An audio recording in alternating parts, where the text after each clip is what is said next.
안녕하세요. 미엔미술교육연구소 민주쌤입니다. 이번 달에도 여러분들께 여러 디자인 관련 뉴스를 미엔 인스타에서 전해드렸었는데요. 여러분이 아는 뉴스도 몰랐던 뉴스도 있었을 거라 생각합니다. 하지만 최대한 여러분들께 도움될 수 있는 디자인 뉴스를 선별해 주 2회 꾸준히 업로드하고 있으니 앞으로 면접이나 수시 실기에서 필요한 정보가 가득한 미멘토 유튜브와 미엔 디자인 뉴스 많은 관심 부탁드릴게요. 자, 이제 3월의 디자인 뉴스 서머리 진행하겠습니다. 이번 달에도 분야별 디자인과 친환경 위주의 다양한 분야 뉴스를 전달드렸었는데요. 그 중에서 여러분들께 가장 도움될 만한 한 가지 뉴스를 뽑아 문제풀이에 적용시켜서 설명드리겠습니다. 풀이에 적용해볼 기출문제는 3개년도 서울대 미술대학 디자인학부 디자인과 전공 적성평가 문제입니다. 서울대 디자인과 기출문제 중에 조형물을 디자인하라는 문제가 많이 나왔었죠. 문제를 잠깐 설명드리면 2022년에는 파이프 이음관으로 입체물을 디자인하라는 문제, 2020년에는 시에서 연상되는 이미지를 정면도, 측면도, 투시도로 그리라는 문제, 2017년에는 공터의 미래를 준비하는 무엇을 디자인하기라는 문제가 출제되었었어요. 왜 이렇게 조형물, 특히 3차원의 물체를 디자인해보라는 문제가 많이 나올까요? 디자인을 할 때 그 디자인이 만들어내는 공간의 이미지가 중요하기 때문입니다. 여러분이 만약 어떤 디자인 물품을 샀다고 가정해봅시다. 그 물품이 내 공간에 있는 것 자체로 공간의 느낌이 바뀌는 경험 한 번쯤은 해보셨을 건데요. 내 방이어도 이런데 많은 사람들이 다니는 공공장소의 디자인을 내가 기획해야 한다면 훨씬 더 중요하게 고려해야 할 사항, 전달하려는 이미지가 정말 명확해야겠죠? 이 문제와 연관지어서 설명해 드릴 디자인은 바로 이 등대 조형물이에요. 이 디자인을 어떻게 하면 내 문제풀이에 적용시킬 수 있을지 기출문제 풀이와 함께 설명해 드릴게요. 먼저 개념부터 살펴볼게요. 여러분, 저번 시간에 제가 디자인을 분석할 때는 형태, 기능, 재료로 분석하는 게 좋다고 말씀드렸었는데 기억하시나요? 이렇게 세 분류로 디자인을 분석해 보겠습니다. 형태를 먼저 살펴볼게요. 우리가 잘 알고 있는 등대의 형태와 비슷하지만 이 디자인의 경우에는 여러 파츠가 움직이면서 빛을 반사하게 돼 있어요. 이렇게 비슷한 형태가 반복되는 것을 모듈이라고 하는데요. 이 개념은 프랑스 건축가 르 꼬르비지에가 건축을 위한 개념을 설명한 것으로 옆의 이미지와 같이 수학적 비례에 의해 조형하는 방법이기도 해요. 2022년 서울대 기출문제에서 파이프만으로 입체물을 구성할 때 반복적이지만 비례에 맞게 조형적으로 입체물을 디자인할 때 이 개념을 알고 있었다면 응용해서 적용하기 좋았겠죠?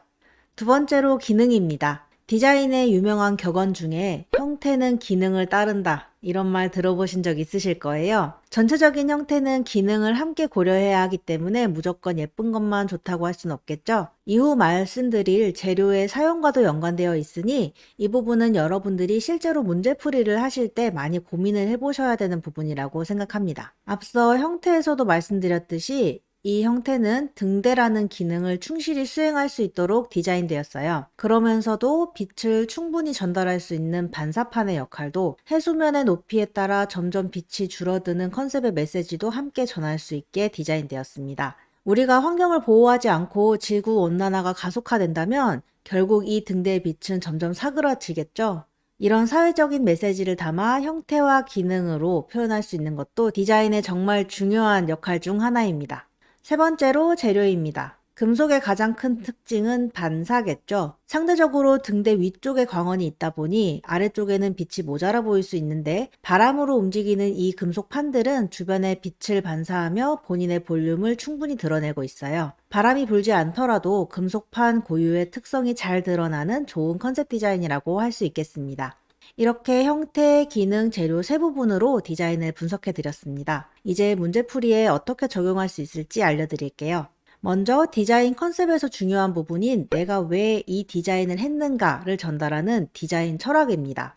여러분들께서 어떤 입체 조형물을 만들라는 문제를 받았을 때 그냥 형태만 고려하는 게 아니라 문제가 원하는 개념이 충분히 포함되어야 합니다. 특히 2017년 서울대학교 문제의 경우에 미래를 준비하는 무엇이라는 개념 자체를 포함돼야 한다는 것이 출제되었고 2020년의 문제에서도 시의 심상이나 느낌바를 입체로 구현하라는 문제가 나왔었죠. 이 두 문제에서 여러분은 어떤 생각이 드셨나요? 저는 디자인에 있어서 형태가 기능을 포함하면서도 본인이 생각한 주제를 잘 표현해야 한다는 생각이 들었습니다. 거기다가 어떤 재료를 선택하느냐도 고려해야 하는 부분이 실제 디자인 과정처럼 깊이 있게 풀이를 진행해야 했던 문제들이라고 생각합니다. 이런 디자인 철학은 이미 많은 기간 자신의 철학을 단단하게 만든 선대 디자이너들에게서 영감을 받을 수 있겠죠. 디자이너들의 디자이너 디터 람스의 다큐멘터리 영화에서 이런 철학을 어떻게 제품으로 표현했는지 알아보시는 것도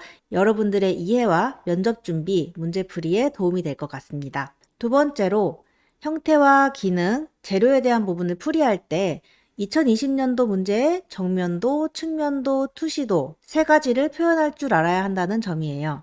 이것은 디자인을 표현할 때 여러 방향에서 본 것을 그림으로 표현할 수 있어야 된다는 것인데요. 이렇게 각 방향에서 본 사물을 그림으로 표현하는 방법이 바로 육면도입니다. 디자인권을 출원할 때 제출하는 서류 중 하나인 육면도는 6방향에서 디자인의 형태를 파악할 수 있도록 앞, 옆, 뒤 등 사방의 형태를 평면도로 표현하고 위 45도 각도에서 바라본 사시도가 포함되어 있습니다.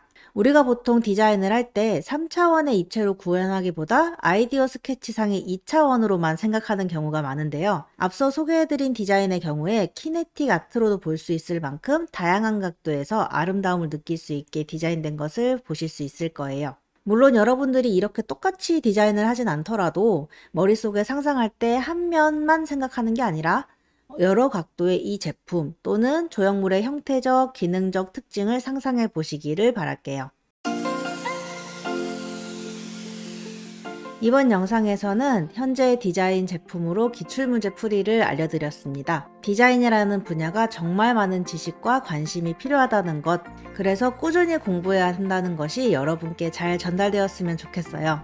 혹시 더 궁금한 부분이나 이런 거 알고 싶다 하는 컨텐츠가 있으시다면 댓글로 알려주시거나 미멘토 인스타 DM 혹은 아래 정보창에 제 연락처로 연락 주시고요. 오늘 컨텐츠 유용하셨다면 좋아요, 구독, 알림 설정 꼭 부탁드리고요. 저는 다음에 더 좋은 컨텐츠로 돌아오겠습니다. 감사합니다.